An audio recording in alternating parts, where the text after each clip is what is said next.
আসসালামু আলাইকুম। অনেকেই সার্কুলার নিয়ে কথা বলছেন, অনেকেই অনেক কিছু জানতে চেয়েছেন। সেই নিয়ে আসলে আমি অনেকের সাথেই কথা বলছি।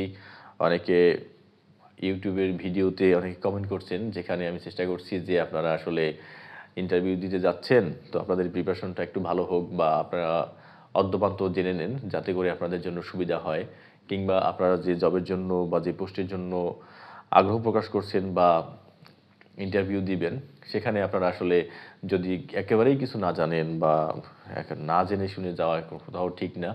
কিংবা দেখা গেল যে আপনি গেলেন, আপনার চাকরি হলো, কিন্তু পরে দেখলেন যে আপনি যেটা বেসিক যেটা আপনার জানা দরকার সেইটাই আপনি জানলেন না, বা আপনার সেখানে চাকরি হওয়ার পরে দেখলেন যে আপনি আসলে এখানে এর জন্য সুইটেবল না।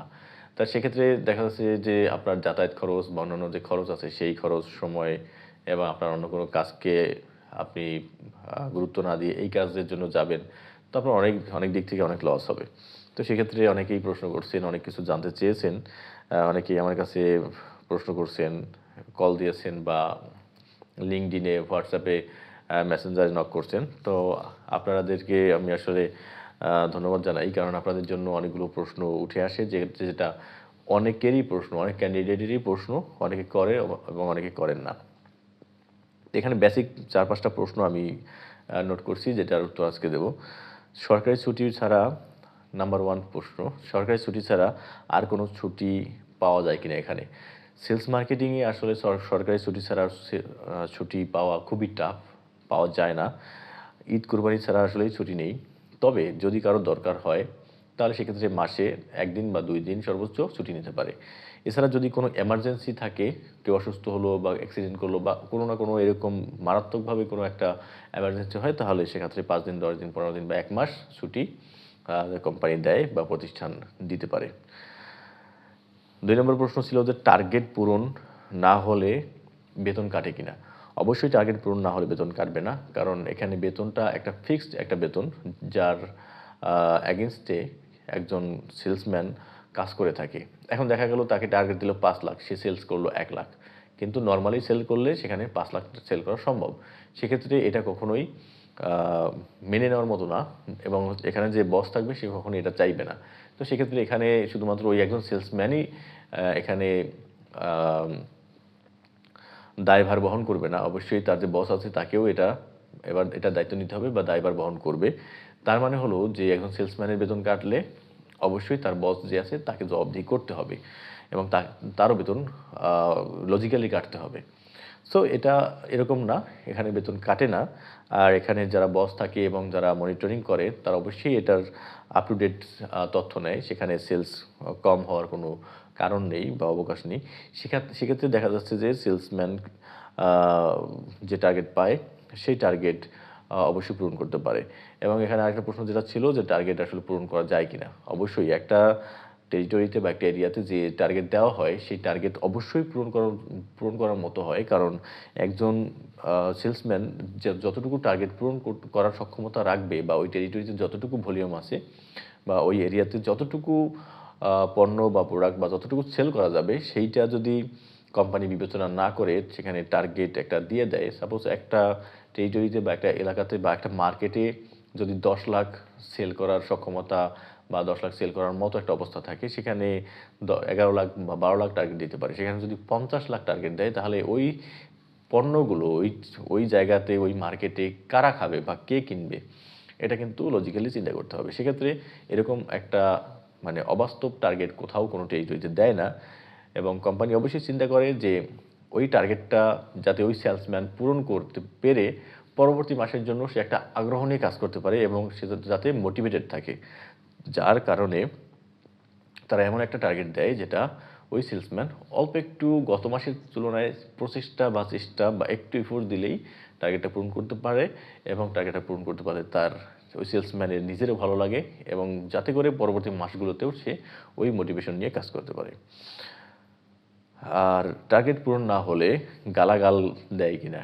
এটা খুবই একটা কমন জিনিস বাংলাদেশে, যে কোম্পানি সেলস মার্কেটিংয়ের জবে আসলে গালাগালের একটা প্রসঙ্গ থাকে।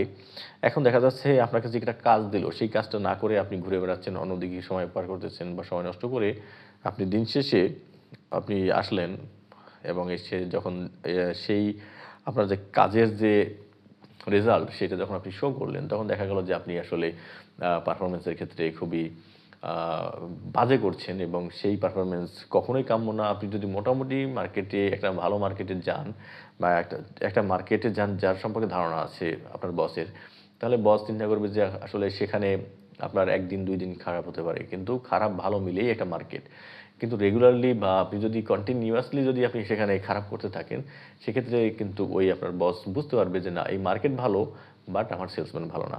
তখন যদি সে 2 একটা উল্টাপাল্টা কথা বলে, সেটা কিন্তু কোনো গালাগালের মধ্যে পড়বে না। কারণ আপনি নিজেই কিন্তু গালাগাল শোনার মতো কাজ করছেন। আপনি কাজ করলেন কিন্তু আপনার হলো না। এটা কিন্তু মানুষের চোখে পড়বে এবং এটা কিন্তু সবসময়ই এবং আ সবসময়ই কিন্তু সেটা এড়ানোর মতো কোনো একটা কাজ হবে না। আপনি কাজ করলে অবশ্যই সেটা আজকে বা কালকে এটা এটা আপনার বসের চোখে বা কোম্পানি প্রতিষ্ঠানের চোখে পড়বে এবং আপনাকে গালাগাল করার কোনো প্রসঙ্গ নাই সেখানে। ভালো-মন্দ মিলেই মার্কেট, সব জায়গাতেই ভালো-মন্দ আছে। তো খারাপ হলেই যে আপনাকে গালাগাল করবে এরকম না। কিন্তু আপনি যদি আপনার দায়িত্বে অবহেলা করেন, আপনার দায়িত্ব পালনে যদি আপনি সচেষ্ট না থাকেন, রেগুলারলি এবং কন্টিনিউয়াসলি আপনি যখন এটা করতে থাকবেন তখন কিন্তু আপনাকে উল্টোপাল্টা বলবে। এটা স্বাভাবিক। এটা আপনি যেকোনো আ প্রাইভেট জবের জায়গায় যান না কেন, এটা করবেই। ২ নম্বর প্রশ্ন এটা বললাম। আ তারপরে একটা প্রশ্ন ছিল যে কোন ব্যাকগ্রাউন্ড থেকে এখানে ইন্টারভিউ দিতে পারবে বা কোন ব্যাকগ্রাউন্ড থেকে আপনার এখানে এসে চাকরিতে জয়েন করতে পারবে। আবুল খায়ের কোম্পানি বিশেষ করে যেকোনো ব্যাকগ্রাউন্ড, বিশেষ করে যে স্পেসিফিক বা একদম ফিল্ড ওয়াইজ যে পোস্টগুলো আছে এই পোস্ট বাদে সাপোজ একটা মেডিসিন বা আপনার হচ্ছে যে ল্যাবের জন্য একজন বিজনেস ব্যাকগ্রাউন্ডের স্টুডেন্ট, বিজনেস ব্যাকগ্রাউন্ডের ক্যান্ডিডেটকে কখনোই নেবে না। সেখানে অবশ্যই সায়েন্স ব্যাকগ্রাউন্ডের কাউকে লাগবে। ল্যাবের যে কাজ রয়েছে বা মেডিসিনের কাজ যেখানে রয়েছে বা রিসার্চের কাজ রয়েছে, এই রিলেটেড রাসায়নিক রিসার্চের কাজ, সেখানে কিন্তু কখনোই একজন বিজনেস বা আর্টসের ক্যান্ডিডেটকে নেবে না।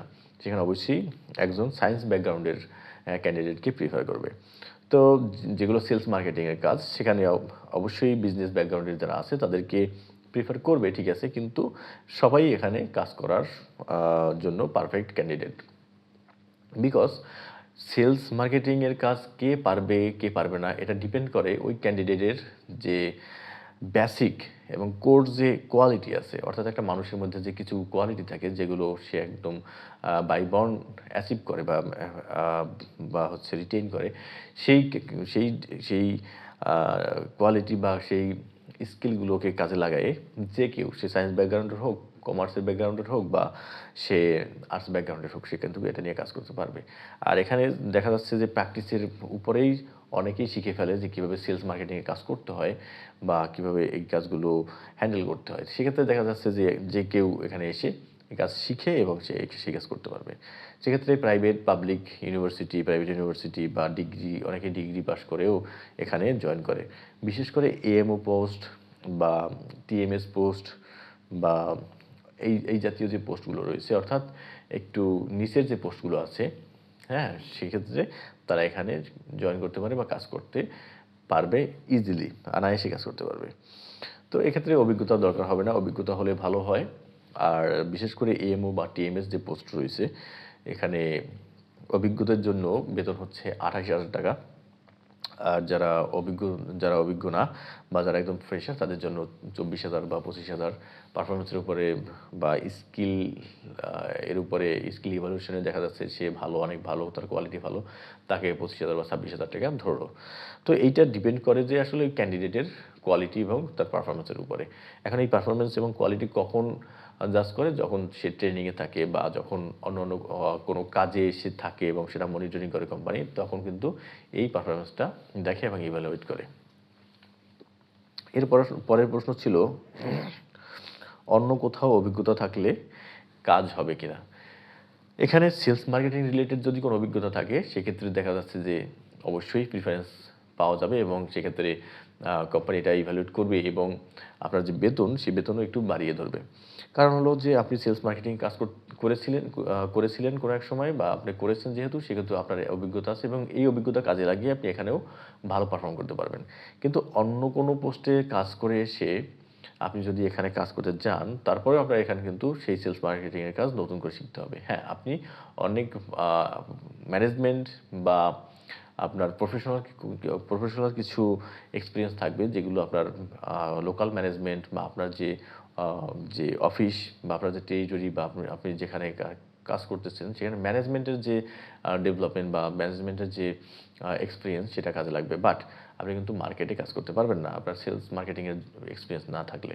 সেক্ষেত্রে আপনাকে কোম্পানি চাইলে যদি রিলেটেবল হয় সেক্ষেত্রে দেখা যাচ্ছে আপনাকে প্রিফারেন্স দিতে পারে। অর্থাৎ এখানে চাকরি পাওয়ার ক্ষেত্রে যে প্রিফারেন্স এটা বলছি না, চাকরি অবশ্যই হবে, যে কোনো ব্যাকগ্রাউন্ড থেকে যে কোনো এক্সপিরিয়েন্স থাকলেও হবে। বাট আপনার যে বেতনের স্কেলটা যাদের এক্সপিরিয়েন্স থাকে, মোটামুটি ভালো এক্সপিরিয়েন্স, তাদেরকে একদম 28,000 টাকা বা 7,000 টাকা বেতন ধরে। আর যাদের বেতন যাদের একদম এক্সপিরিয়েন্স নাই বা একদম ফ্রেশার, তাদেরকে 24, 25, 26 এরকম বেতন ধরে। তো এই জন্য আমি বললাম যে অভিজ্ঞতা থাকলে ভালো হবে যদি মার্কেটিং হয় তাহলে, আর যদি না থাকে তো কোনো সমস্যা নেই। এরপরের প্রশ্ন ছিল যে রিটেন প্রশ্ন প্যাটার্ন। হ্যাঁ, এটা বিশেষ করে টিএমও বা টিএসও পোস্টের জন্য যারা অ্যাপ্লাই করতে যাচ্ছেন বা করতেছেন বা ইন্টারভিউ দিচ্ছেন, বা আপনারা যারা ক্যান্ডিডেট আছেন, আপনাদের একটা রিটেন এক্সাম হয়। সেই রিটেন এক্সামে আপনাদের যে প্রশ্ন প্যাটার্ন, সেই প্যাটার্নটা কীরকম হয়। মূলত রিটেন পরীক্ষাটা হয় 100 মার্কের। সেখানে 30 মার্কের থাকে ইংরেজি, 30 মার্কের ম্যাথ, আর 20 মার্কের থাকে অ্যানালিটিক্যাল অ্যাবিলিটি। অর্থাৎ এই গেল 80। 30 ইংলিশ, 30 ম্যাথ 60, এবং 20 মার্কের অ্যানালিটিক্যাল অ্যাবিলিটি বা মেন্টাল অ্যাবিলিটি, এই গেল 80। আর 20 মার্ক থাকে রিটেন। অর্থাৎ ইংলিশ যেটা আমি বলবো যে গ্রামার, বিশেষ করে right forms of verb, pinpoint নিডোর্স, ফ্রেজ, হ্যাঁ, তারপরে ফিল ইন দ্য ব্ল্যাঙ্ক, এইসব জিনিসগুলো বেশি থাকে। তো সেক্ষেত্রে দেখা যাচ্ছে যে এটা আপনারা যারা মোটামুটি পড়ালেখা করছেন বা যারা ক্যান্ডিডেট আছেন, তারা যদি এগুলো একটু ফোকাস করেন তাহলে অবশ্যই ভালো হবে। ম্যাথের ক্ষেত্রে টাইম, লাভ লোকসান, তারপরে ট্রেন, এইজ, হ্যাঁ, এগুলো বেশি আসে। সুদ, শতকরা, হ্যাঁ, এগুলো বেশি আসে, এইগুলো থেকে একটু দেখবেন। আর এই তাহলে গেল 60 মার্ক। আর অ্যানালিটিক্যাল অ্যাবিলিটি বেসিক যেটা আছে, অর্থাৎ একদম বেসিক, বিশেষ করে ঘড়ি কাটা, তারপরে আপনার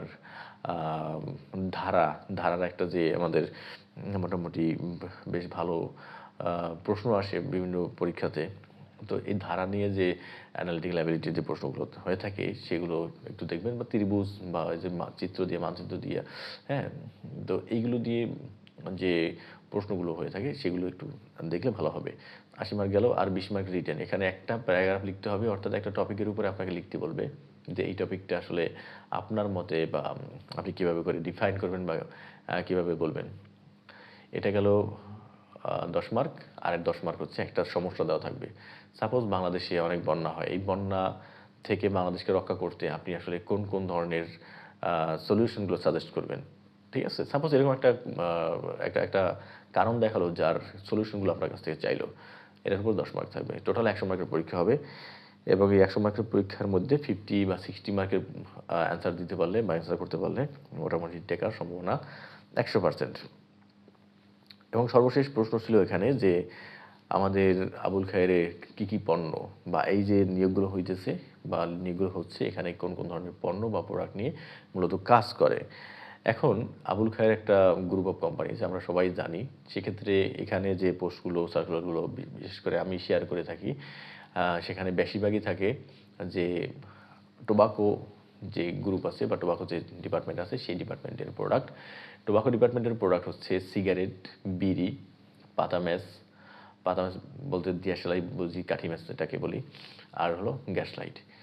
এই ব্র্যান্ডগুলো নিয়ে আমাদের মূলত কাজ। সেক্ষেত্রে এখানে বিড়ি আছে কয়েক ধরনের, কয়েকটা ব্র্যান্ড আছে। ম্যারিস হলো অন্যতম, মাদার ব্র্যান্ড ম্যারিস। বিড়ি আছে 42 নম্বর আবুল বিড়ি, এবং নতুন একটা বিড়ি আছে, নতুন বিড়ি, হ্যাঁ, স্পেশাল আবুল বিড়ি যেটাকে বলি। আর কাঠি ম্যাচের মধ্যে আছে স্যালমন, আর আছে ফ্লেম বক্স। আর গ্যাস লাইটের মধ্যে আছে অ্যাস্টার গ্যাস লাইট। তো এই ব্র্যান্ডগুলো নিয়ে মোটামুটি এই ডিপার্টমেন্টের কাজ। এছাড়াও আমরা জানি যে আবুল খায়ের অন্যান্য ডিপার্টমেন্টে যেমন কনজিউমার ডিপার্টমেন্ট আছে, হ্যাঁ, তারপরে ইস্পাত ডিপার্টমেন্ট আছে, অর্থাৎ যে ভারী যন্ত্র যেটাকে বলি। অর্থাৎ আবুল খায়ের এখন বাংলাদেশে 1 নাম্বার যে সিমেন্ট, শাহ সিমেন্ট, হ্যাঁ, সিমেন্ট আছে, রড আছে, হ্যাঁ, কনজিউমারের জন্য যে প্রোডাক্টগুলো আছে মার্কেটে এগুলো যথেষ্ট ভালোভাবে চলতেছে এবং সবথেকে যে বড় এবং সবথেকে নামকরা যে আমাদের কনজিউমার প্রোডাক্ট সেটা হচ্ছে স্টারশিপ। হ্যাঁ, এটা ফুড অ্যান্ড বেভারেজের মধ্যেও এটা আমরা দেখেছি স্টারশিপ দুধ, স্টারশিপ জুস, হ্যাঁ? তারপরে সিরামিক্স আছে, স্টেলা বিশেষ করে এখানে সবথেকে আ রিনাউন্ড এবং আমাদের যেখানে সিলন বাংলাদেশে এখন সর্বোচ্চ রপ্তানি কার রপ্তানি রপ্তানিতে শীর্ষে যে চা আছে সেটা হলো আবুল খায়েরের সিলন। হ্যাঁ? যাই হোক এগুলো একেকটা ডিপার্টমেন্টের একেক কাজ এবং যারা একেকটা আম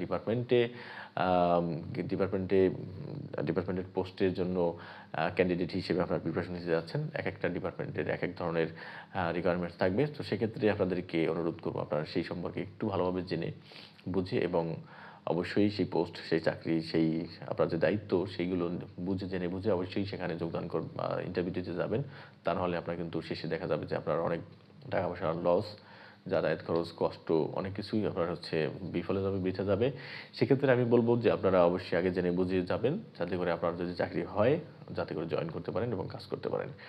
তো সবার জন্য শুভকামনা এবং এর পরেও যদি কারো কোনো প্রশ্ন থাকে অবশ্যই করবেন এবং আমি আবারও আপনাদের সামনে সেই প্রশ্নগুলোর উত্তর নিয়ে অবশ্যই হাজির হব এবং আপনাদেরকে যথেষ্ট এবং যত ধরনের হেল্প করা দরকার হয় আমি আপনাদেরকে করার চেষ্টা করব। সবাইকে ধন্যবাদ এবং দেখা হবে অবশ্যই। সে পর্যন্ত সবাই ভালো থাকবেন। আসসালামু আলাইকুম।